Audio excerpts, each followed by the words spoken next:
ನೇಗಿಲ ಹಿಡಿದ ಹೊಲದಳು ಹಾಡುತ್ತ ಉಳುವ ಯೋಗಿಯ ನೋಡಲ್ಲಿ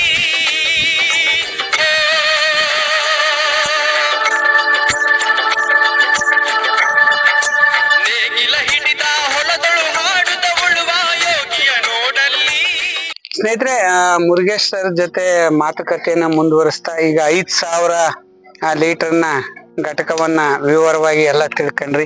ಈಗ ಅದೇ ರೀತಿ 1,500 ಘಟಕ ಸರ್, ಇದು 1,500 ಘಟಕದ ಬಗ್ಗೆ ಮಾಹಿತಿಯನ್ನ ಕೊಡ್ತಾ ಹೋಗ್ತೀವಿ ಸರ್. ಇದಕ್ಕೆ ಸಬ್ಸಿಡಿ ಎಷ್ಟು ಆದ್ರೂ ಅಷ್ಟೇ. ಇದು ಒರಿಜಿನಲ್ ಪ್ರೈಸ್ ಬಂದ್ಬಿಟ್ಟು 16,000 ರೂಪಾಯಿ. 16,000 ರೂಪಾಯಿದಾಗ ನಿಮಗೆ 6,000 ರೂಪಾಯಿ ಅಂದ್ರೆ ನೀವು ಕಟ್ಬೇಕಾಗಿರೋದು 6,000 ರೂಪಾಯಿ ಅಷ್ಟೇ ಸರ್. 6,000 ಇಂದ 7,000 ರೂಪಾಯಿ ಕಟ್ಟಿದ್ರೆ ನಿಮಗೆ ಬಂದು ಇನ್ಸ್ಟಾಲೇಷನ್ ಮಾಡಿ ಸೇಮ್ ಅದೇ ತರಾನೇ ಈ ಡ್ರಮ್ ಮಾತ್ರ ನೀವು ವ್ಯವಸ್ಥೆ ಮಾಡ್ಕೋಬೇಕು. ಆ ಡ್ರಮ್ಮಿಗೆ ಹೋಲ್ ಹಾಕೋದ್ರಿಂದ ಹಿಡಿದು ಪೈಪ್ ಇನ್ಸ್ಟಾಲೇಷನ್ ಇಂದ ಹಿಡಿದು ಪ್ರತಿಯೊಂದನ್ನು ಕೂಡ ನಮ್ ಕಡೆಯಿಂದಾನೆ ಬಂದೊಬ್ರು ಮಾಡ್ಕೊಟ್ಟು ಹೋಗ್ತಾರೆ ನಿಮಗೆ. ಸೊ ಇದಕ್ಕೆ ಡೈಮೆನ್ಷನ್ ಅಂದ್ರೆ ಉದ್ದ ಅಗಲ ಎಷ್ಟು ಬೇಕಾಗುತ್ತೆ ಅಂದ್ರೆ ಇದು 8 ಅಡಿ ಉದ್ದ ಇರುತ್ತೆ ಸರ್, 4 ಅಡಿ ಅಗಲ ಇರುತ್ತೆ. ಸೊ ಇಷ್ಟು ಕಟ್ಟೆನ ನಿರ್ಮಾಣ ಮಾಡ್ಕೋಬೇಕಾಗುತ್ತೆ ನಾವು. 8 ಅಡಿ ಕಟ್ಟೆಯಲ್ಲಿ ಅದು ಸಪರೇಟ್ ಸರ್, ಮತ್ತೆ 2 ಅಡಿ ಅವಾಗ್ಲೇ ಹೇಳ್ದಂಗೆ ನಾನು 1.5 ಅಡಿ ಟ್ಯೂಬ್ ಕಿಂತ ಮೇಲ್ಗಡೆ ಕಟ್ಟೆ ಕಟ್ಸ್ಕೋಬೇಕಾಗತ್ತೆ. ಸೇಮ್ ಇದೇ ಪ್ರೊಸೀಜರ್. ಸೊ ಇಷ್ಟು ಇದು ಸಣ್ಣ ಏನು ಇದು ಪ್ರತಿನಿತ್ಯ ನಿಮಗೆ 40 ಲೀಟರ್ ಜೀವಾಮೃತನ ಔಟ್ಪುಟ್ ಕೊಡುತ್ತೆ. 5,000 ಲೀಟರ್ 120 ಲೀಟರ್ ಕೊಟ್ರೆ ಇದು 40 ಲೀಟರ್ ಜೀವಾಮೃತನ ಹೊರಗಡೆ ಕೊಡುತ್ತೆ ನಿಮಗೆ ಪ್ರತಿನಿತ್ಯ. ಸರ್, ಇದಕ್ಕೆ ಕಟ್ಟೆ ನಿರ್ಮಾಣ ಅಂತಂದ್ರೆ ಎಷ್ಟೇ ಸರ್? ಇವಾಗ ಕಟ್ಟೆ ನಿರ್ಮಾಣ ಅಂತಂದ್ರೆ ನೀವು ಸಿಮೆಂಟ್ ಇಟ್ಟಿಗೆಗಳನ್ನ ಬಳಸ್ಕೊಂಡ್ ಬೇಕಾದ್ರೂ ಮಾಡ್ಬೋದು, ಒಂದೇದು. ಇಲ್ಲ ನಾನು ಬರೀ ಸಿಮೆಂಟ್ ಇಟ್ಟಿಗೆನ ಸುತ್ತಲೂ ಹಾಕೊಂಡ್ಬಿಟ್ಟು ಮಧ್ಯಗಡೆ ಮಣ್ಣು ಹಾಕಿ ಮೇಲೆ 2 ಸ್ಲಾಬ್ ಇಡ್ತೀನಿ ಅಂತಂದ್ರು ಓಕೆ. 2 ಆಪ್ಷನ್ ಇರುತ್ತೆ, ನಿಮ್ಮ ರೈತರ ಅನುಕೂಲಕ್ಕೆ ತಕ್ಕಂಗೆ ಮಾಡ್ಕೋಬಹುದು. ಆದ್ರೆ ಮೇಲ್ಗಡೆ ನೀವೇನ್ ಸ್ಲಾಬ್ ಹಾಕಿರ್ತೀರಾ, ಸ್ಲಾಬ್ ಅಂತೂ ಚುಚ್ಚಲ್ಲ ಒಳಗಡೆ, ಮೇಲ್ಗಡೆ ಸಣ್ಣ ಪುಟ್ಟ ಕಲ್ಲು ಚುಚ್ಚಲ್ಲ.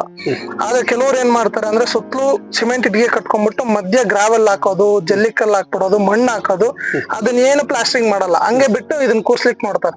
ಅದೇನಾಗುತ್ತೆ ಅಂದ್ರೆ ಸಣ್ಣ ಸಣ್ಣ ಕಲ್ಲಿದ್ರು ಕೂಡ ಪ್ರೆಷರ್ ಬಿದ್ದು ಬಿದ್ದು ಬಿದ್ದು ಬಿದ್ದು ಬಿದ್ದು ಬಿದ್ದು ಲಾಸ್ಟ್ ಈಗ ಒಂದ್ಸಲ ಪ್ರೆಷರ್ ಜಾಸ್ತಿ ಆದಾಗ ತೂತಾಗೋ ಚಾನ್ಸಸ್. ಯಾಕೆ ಹೇಳ್ತಿದೀನಿ ಇದನ್ನ ಅಂತಂದ್ರೆ ಸರ್, ಇದು ಏನಿಲ್ಲ ಅಂದ್ರೆ 1,500 ಲೀಟರ್ ಕೆಪಾಸಿಟಿ ಅಂದ್ರೆ 1 ಟನ್ ಅಷ್ಟು ತೂಕ ಹೊಂದಿರತಕ್ಕಂಥದ್ದು ಇದು. ಇವಾಗ ಈಗ 1 ಟನ್ ಅದು ಪ್ರೆಷರ್ ಬಿದ್ದು ಸಣ್ಣ ಕಲ್ಲಾದ್ರೂ ಸಾಕು ಸರ್ ಅದಕ್ಕೆ ತೂತ್ ಬೀಳ್ಲಿಕ್ಕೆ. ಜಾಸ್ತಿ ದಿವಸ ನೀವು ಹಂಗೆ ಬಿಟ್ಟರು ಕೂಡ ತೂತ್ ಬೀಳೋ ಚಾನ್ಸ್. ಸೊ ಅದಕ್ಕೆ ಏನ್ ಮಾಡ್ತೀವಿ ನಾವು ಅಂದ್ರೆ ಕೆಳಗಡೆ ಫಸ್ಟ್ ಕಟ್ಟೆನ ನೀಟಾಗಿ ಇನ್ಸ್ಟಾಲ್ ಆಗಿದೆಯೋ ಇಲ್ಲ ಮತ್ತು ಚೆಕ್ ಮಾಡ್ಬಿಟ್ಟು ಆಮೇಲೆ ಇನ್ಸ್ಟಾಲೇಷನ್ ಗೆ ಪ್ಲಾನ್ ಮಾಡ್ತೀವಿ ಸರ್ ನಾವು.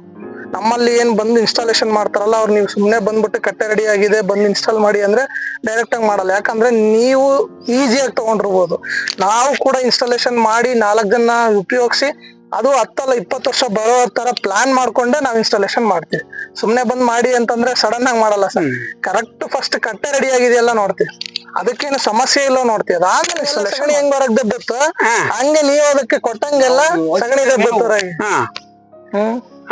ಅದ ರೀತಿ ಸರ್. ನಾವು ಇದನ್ನ ನಾವ್ ಏನ್ 40 ಲೀಟರ್ ತಗೊಂತೀವಿ ಅಂದ್ರೆ ಈಗ ಉದಾಹರಣೆ ಸರ್, ಈಗ ಮೊದಲಿಗೆ ನಾನ್ ನಿಮಗೆ ಒಂದ್ ಲಿಸ್ಟ್ ಕೊಡ್ತೀನಿ ಯಾವ್ಯಾವ ಎಷ್ಟೆಷ್ಟು ಕೆಜಿ ಹಾಕ್ಬೇಕು ಅಂತ. ಉದಾಹರಣೆಗೆ ಈಗ ನಾನು ಈ 1,500 ಲೀಟರ್ ಕೆಪಾಸಿಟಿ ಹೇಳ್ತೀನಿ.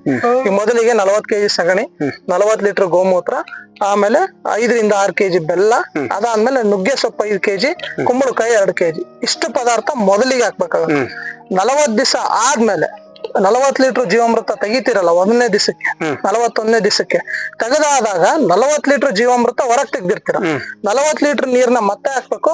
ಅದಕ್ಕೆ ನೀವು 40 ಕೆಜಿ ಸಗಣಿ ಗಟ್ಲೆ ಹಾಕೋದು ಅವಶ್ಯಕತೆ ಇರಲ್ಲ. 2.5 ಕೆಜಿ ಸಗಣಿ, 3/4 ಲೀಟರ್ ಗೋಮೂತ್ರ, 3/4 ಕೆಜಿ ಬೆಲ್ಲ, 40 ಲೀಟರ್ಗೆ ಅಷ್ಟೇ ಬೇಕಾಗಿರೋದು ನಮಗೆ.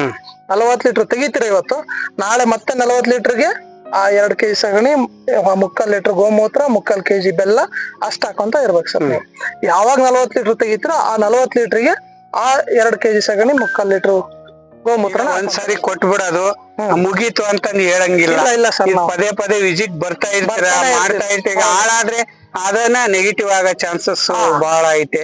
ಅದರಿಂದ ನೀವು ಪ್ರಿಕಾಷನ್ಸ್ ಈ ಒಂದು ಕಟ್ಟೆಯ ಉದ್ದ ಎಷ್ಟಾಗ್ಬೇಕಾಗುತ್ತೆ ಸರ್? ಹೇಳಿದ್ನಲ್ಲ, ಇದು 8 ಅಡಿ ಉದ್ದ ಬರುತ್ತೆ. 8 ಅಡಿ ಉದ್ದ, ಇದು 8 ಅಡಿ ಉದ್ದ, ಅದು 28 ಅಡಿ ಬರುತ್ತೆ. ಅದು 28 ಅಡಿ ಒಳಗಡೆ 1.5 ಅಡಿ 4 ಅಡಿ. ಹೌದು, 1.5 ಅಡಿ 4 ಅಡಿ ಅಗಲ, 1.5 ಅಡಿ ಹೈಟ್. ಈ 2 ಅಡಿ ಕಟ್ಟೆ ಮೇಲೆ 1.5 ಅಡಿ ಹೈಟ್ ಅಂದ್ರೆ ಅಲ್ಲಿ 3.5 ಅಡಿ ಆಯ್ತು, 4 ಅಡಿ ಅಗಲ ಆಯ್ತು. ಇದು ಸರ್ ಸೇಮ್ 8 ಅಡಿ ಉದ್ದ ಬರುತ್ತೆ, 4 ಅಡಿ ಅಗಲ ಬರುತ್ತೆ. 4 ಅಡಿ ಅಗಲ. ಆಮೇಲೆ ಆ ಕಟ್ಟೆ ಏನಿದೆಯಲ್ಲ 8 ಅಡಿ ಬಿಟ್ಟು ಹೊರಗಡೆನೆ ಕಟ್ಟೆ ಕಟ್ಸ್ಕೋಬೇಕು. 8 ಅಡಿ ಇಷ್ಟಕ್ ಬೇಕಾಗುತ್ತೆ. ಹೌದು, 8 ಅಡಿ ಟ್ಯೂಬ್ ಕೂರುತ್ತೆ. ಇನ್ನ ಹೊರಗಡೆ ಅಂದ್ರೆ ನೆಲದಿಂದ 3.5 ಅಡಿ ಆ ಡ್ರಮ್ಮಿಗೆ ಕೂರುವಂತ ಮೆಜರ್ಮೆಂಟ್ ಗೆ ತಕ್ಕಂಗೆ ಕಟ್ಲೇಬೇಕು. ಹೌದು. ಹೆಚ್ಚು ಕಡಿಮೆ ಆದ್ರೂನು ಮತ್ತೆ ನಿಮಗೆ ಸಮಸ್ಯೆ ಆಗುತ್ತೆ ಸರ್. ಸಮಸ್ಯೆ ಆಗುತ್ತೆ. ಯಾಕೆ ಹೇಳ್ತಾ ಇದೀನಿ ಅಂತಂದ್ರೆ, ಈಗ ಉದಾಹರಣೆ ಈಗ 8 ಅಡಿ ನೀವು ಇದನ್ನ ಕೂರಿಸ್ತೀರಾ, ಅದನ್ನ ಹೈಟ್ ನೀವು 1.5 ಅಡಿ ಬದಲು ಎಕ್ಸ್ಟ್ರಾ 2.5 ಅಡಿ ಕೂರಿಸಿದ್ರೆ ಅನ್ಕೊಳ್ಳಿ, ಅಲ್ಲಿಂದ ಪೈಪ್ ಜಾಯಿಂಟ್ ಕನೆಕ್ಷನ್ ಇದೆಯಲ್ಲ ಎಲ್ಬೋ, ಅದು ವೇರಿಯೇಷನ್ ಆಗುತ್ತೆ ಸರ್. ಸರ್ ಈವನ್ ನಾವೇನ್ ಹೇಳ್ತೀವಲ್ಲ, ಇದ್ರ ಸ್ಟ್ರಕ್ಚರ್ ಯಾವ ತರ ಟೆಕ್ನಾಲಜಿ ಇಂಪ್ಲಿಮೆಂಟ್ ಆಗಿದೆ ಅಂದ್ರೆ, ಇದು ಎಷ್ಟು ಉದ್ದ ಇರ್ಬೇಕು ಅನ್ನೋದು ಕೂಡ ಇದ್ರೊಳಗೆ ಟೆಕ್ನಾಲಜಿ ಸಮೇತ ಬಂದಿದೆ. ಬಿಕಾಸ್ ಇದು ಉದ್ದ ಕಡಿಮೆ ಆಯ್ತು ಅಂದ್ರೆ ಈ ಪೈಪ್ ಇಲ್ಲಿಗೆ ಜಾಯಿನ್ ಮಾಡ್ತೀವಿ. ಕೆಲವ್ರು ಏನ್ ಮಾಡ್ತಾರೆ ರೈತರೆ, ಇದ್ಯಾಕೆ ಇಷ್ಟು ಉದ್ದಪ್ಪ ಗಾಳಿ ಹೋಗ್ಲಿಕ್ಕೆ, ಇದು ಕೊಯ್ತಾರೆ, ಇದನ್ನ ತಮ್ಮಂದ್ ಇಲ್ಲಿ ಫಿಟ್ ಮಾಡ್ತಾರೆ. ಫಿಟ್ ಮಾಡಿದ್ರೆ ಏನಾಗುತ್ತೆ ಅಂದ್ರೆ ಸರ್, ಗ್ಯಾಸ್ ಜೊತೆ ಜೀವಾಮೃತ ಅಷ್ಟು ಕೂಡ ಇದರಿಂದನೇ ಬರುತ್ತೆ, ಅದರಿಂದನೇ ಬಂದ್ ಖಾಲಿಯಾಗಿ ಹೋಗ್ಬಿಡುತ್ತೆ. ಅದನ್ನು ಕೂಡ ಟೆಕ್ನಾಲಜಿ ಬೇಸಿಸ್ ಮೇಲೆ ಪ್ರತಿಯೊಂದನ್ನು ಕೂಡ ಇದು ಎಷ್ಟಡಿ ಒಳಗಿರ್ಬೇಕು, ಎಷ್ಟಡಿ ಮೇಲಿರ್ಬೇಕು ಅಷ್ಟನ್ನು ಕೂಡ ಟೆಕ್ನಾಲಜಿ ಮುಖಾಂತರನೇ ಮಾಡಿಟ್ರು ಸರ್. ಇದು ಎಲ್ಲಾ ಪಕ್ಕ ಆ ಟೆಕ್ನಾಲಜಿ ಮುಖಾಂತರನೇ ಮಾಡಿರೋದ್ರಿಂದ ಸ್ನೇಹಿತರೆ, ಕರೆಕ್ಟ್ ಆಗಿ ಅವ್ರು ಏನ್ ಮೆಜರ್ಮೆಂಟ್ ಕೊಡ್ತಾರೆ ಆ ಒಂದು ಮೆಜರ್ಮೆಂಟ್ ಗೆ ತಕ್ಕಂಗೆ ನಾವು ಈ ಒಂದು ಕಟ್ಟೆಯನ್ನ ಇದನ್ನೆಲ್ಲ ನಿರ್ಮಾಣ. ಸರ್ ಈಗ ಇದು ಎಲ್ಲ ನಿರ್ಮಾಣ ಆಯ್ತು. ಈಗ ಆದ ತಕ್ಷಣನೇ ಈಗ ಒನ್ ಟೈಮ್ ನೀವ್ ಹೇಳಿದ್ದೆಲ್ಲ ಸಗಣಿ, ಗಂಜ, ನುಗ್ಗಿ ಸೊಪ್ಪು ಅದನ್ನೆಲ್ಲ ಹಾಕ್ಬಿಡ್ತೀವಿ. ಹಾಕಿದ್ಮೇಲೆ ಎಷ್ಟು ದಿವಸದವರೆಗೂ ನಾವ್ ಇದನ್ನ ಬಳಸ್ಬೋದು ಸರ್? ಈಗ ಹೇಳಿದ್ನಲ್ಲ, 5,000 ಲೀಟರ್ ಕೆಪಾಸಿಟಿ ಆಗಿರ್ಬೋದು, 1,500 ಲೀಟರ್ ಆಗಿರ್ಬೋದು, 2,500 ಲೀಟರ್ ಆಗಿರ್ಬೋದು, ಎಲ್ಲದಕ್ಕೂ ಮೊದಲು 40 ದಿವಸ ತೆಗಿಯಂಗಿಲ್ಲ. 40 ದಿವಸ ಆದ್ಮೇಲೆ ಪ್ರತಿನಿತ್ಯ ನಿಮಗೆ ಜೀವಾಮೃತ. ಎಷ್ಟು ದಿವಸದವರೆಗೂ ಸರ್? ನೀವು ಒಂದ್ಸಲ ಈಗ ಉದಾಹರಣೆ 1,500 ಲೀಟರ್ ಕೆಪಾಸಿಟಿ ಇದು, 40 ಲೀಟರ್ ಜೀವಾಮೃತ ತೆಗಿತೀರಾ. ನಾಳೆನೆ ಇವತ್ತೆ 40 ಲೀಟರ್ ಜೀವಾಮೃತದ್ದು ಇಂಗ್ರೀಡಿಯೆಂಟ್ಸ್ ನ ವಾಪಸ್ ಹಾಕ್ತೀರಾ. ಮತ್ತೆ ನಾಳೆನೆ ಮತ್ತೆ ನೀವು ಇದನ್ನ 24 ಅವರ್ಸ್ಗೆ, ಪ್ರತಿ 24 ಅವರ್ಸ್ಗೂ 40 ಲೀಟರ್ ಜೀವಾಮೃತ ತೆಗಿಬಹುದು. ಅಂದ್ರೆ ಪ್ರತಿ ಸರಿ ಹಾಕ್ತಾನೆ ಹಾಕ್ಬೇಕು. ನೀವು ತಕೊಂಡ್ ಸುಮ್ನೆ ನಾನು ಕುತ್ಕೊಂಡೆ ಅಂತಂದ್ರೆ ಇದು ಖಾಲಿ ಇರೋವರೆಗೂ ಅಷ್ಟೇ ಬರುತ್ತೆ. ಈಗ ನಾವ್ ಹೆಂಗ ಅನ್ಕೊಂಡ್ಬಿಟ್ವಿ ಅಂತಂದ್ರೆ, ಒಂದ್ ಟೈಮ್ ಹಾಕಿದ್ರೆ ಸಾಕು, ಅದ್ರೊಳಗಿಂದ ಬರ್ತಾನೆ ಇರ್ತತೆ. ಪ್ರತಿ ದಿವಸ ಹಾಕ್ತಾನೆ ಇರ್ಬೇಕು. ಈಗ ಸಗಣಿ ಹಾಕ್ಬೇಕು, ಗಂಜಲ ಹಾಕ್ಬೇಕು. ನೀವು ಹೇಳೋದು ಇದು ಹಸುಗಳು ಸಾಕಣೆ ಮಾಡಿದ್ರೇನೆ ಚೆನ್ನಾಗಿ. ಹೌದು ಸರ್, 100%. ಈಗ ಹಸುಗಳು ಸಹ ನಾವ್ ಬೇರೆ ಕಡೆಯಿಂದ ಕೊಂಡ್ಕೊಂಡ್ ಬರ್ತೀವಿ ಅಂತಂದ್ರೆ ಬೇರೆ ಕಡೆಯಿಂದ ತರೋದೇ ಆಯ್ತು, ಅದನ್ನ ಒಂಥರ ಹಿಂಸೆ ಆಗೋದು. ಅದಕ್ಕೆ ಸ್ನೇಹಿತರೆ, ನೀವು ಕನಿಷ್ಠ ಅಂತಂದ್ರೆ ಒಂದು ಹಸುನ ಸಾಕ್ರಿ. ಒಂದು ಹಸುನಾದ್ರೂ ಸಾಕಿ ನೀವು ಈ ಒಂದು ಘಟಕವನ್ನ ನಿರ್ವಹಣೆ ಮಾಡಿದ್ರೆ ಯಶಸ್ವಿಯಾಗಿ ಜೀವಾಮೃತವನ್ನ ನೀವು ಪಡಿಬೇಕಾಗುತ್ತೆ.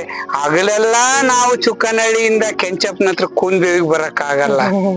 ಕೆಂಚಪ್ಪ ನಮಗೆ 10 kg ಸಗಣಿ ಕೊಡಪ್ಪ, ಕೆಂಚಪ್ಪ ನಮಗೆ 2.5 ಲೀಟರ್ ಗಂಜಿ ಕೊಡಪ್ಪ ಅನ್ನೋದಕ್ಕಿನ್ನ ಒಂದು ದೇಶೀಯ ಹಸು, ಹೌದು ಸರ್, ಒಂದು ದೇಶೀಯ ಹಸುನ ಒಬ್ರು ರೈತರು ನಿರ್ವಹಣೆ ಮಾಡ್ಬೋದು. ಯಾಕಂತಂದ್ರೆ ನಾವ್ ಇದನ್ನ ಮಾಡ್ಬೇಕು ಅಂತಂದ್ರೆ ನಮಗೆ ದೇಶಿ ಹಸು ಬೇಕೇ ಬೇಕು, ಅದೇ ಅಮೂಲ್ಯ.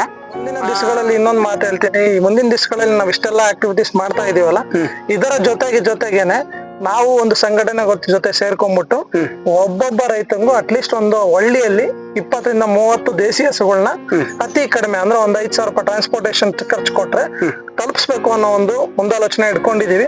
ಮುಂದೆ ಅದು ಕಾಲಕ್ರಮೇಣ ಬಂತು ಅಂತಂದ್ರೆ ಖಂಡಿತವಾಗಿ ಅದನ್ನು ಕೂಡ ಮಾಡ್ಕೊಡುವಂತ. ನೋಡಿ ಸ್ನೇಹಿತರೆ, ಬಹಳ ಒಂದು ಉದ್ದೇಶ ಇಟ್ಕೊಂಡಿದ್ದಾರೆ ಇವರು ಮುರುಗೇಶ್ ಸರ್ ಮತ್ತು ಅವ್ರ ಟೀಮು.